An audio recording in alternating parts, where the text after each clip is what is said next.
We want to take you live to Teresa Weekly. She is in Ottawa County, which was hit hard with heavy rain and hail. Good morning, Teresa.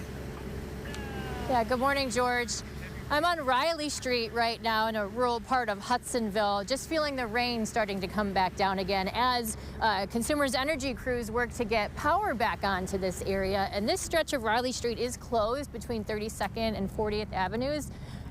The pole here snapped in half, so they're working to get a different one in its place and get the wires back up on this stretch of road. It looks like they'll be done in the next 30 minutes to an hour. This is the second location we've been at this morning where Consumers Energy crews have been. Earlier, we were in the Georgetown Township area, and there were some power crews there as well in a similar situation where the pole came down, brought a transformer with it. So this is the kind of work that's happening in Ottawa County this morning.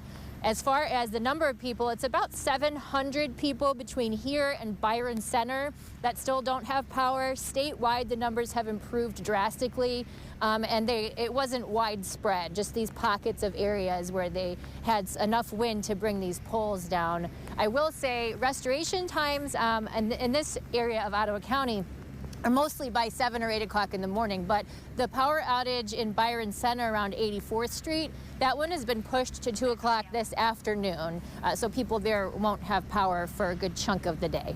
In Ottawa County, I'm Teresa Weekly. Want to get things over to David, who's in Grand Rapids, where I know that there's been quite a bit of hail and issues and roads closed because of that. David?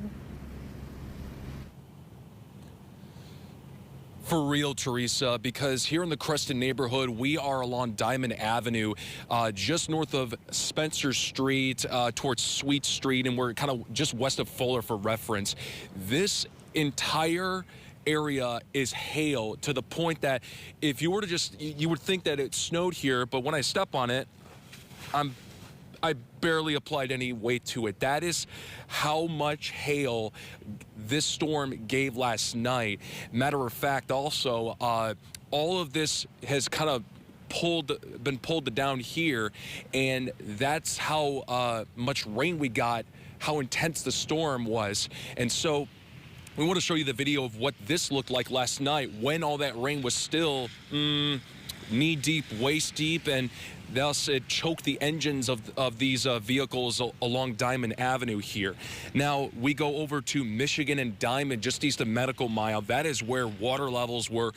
You can easily tell they were up quite a bit of ways on that wheel well for one of the city of Grand Rapids' trucks there. And that is the water levels there receded this morning, and traffic for the most part is back open on that stretch of Michigan between Eastern and Diamond. And then in downtown Grand Rapids, look at all these viewer videos we got from Colin, Kara, Janaya, literally showing, you would think it's the rapids, but it's a river of the rainwater going through downtown, and there's only so much that those storm drains can do.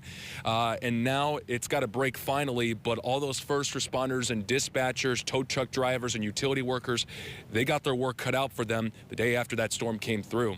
We're live in Grand Rapids. David Horak, News 8.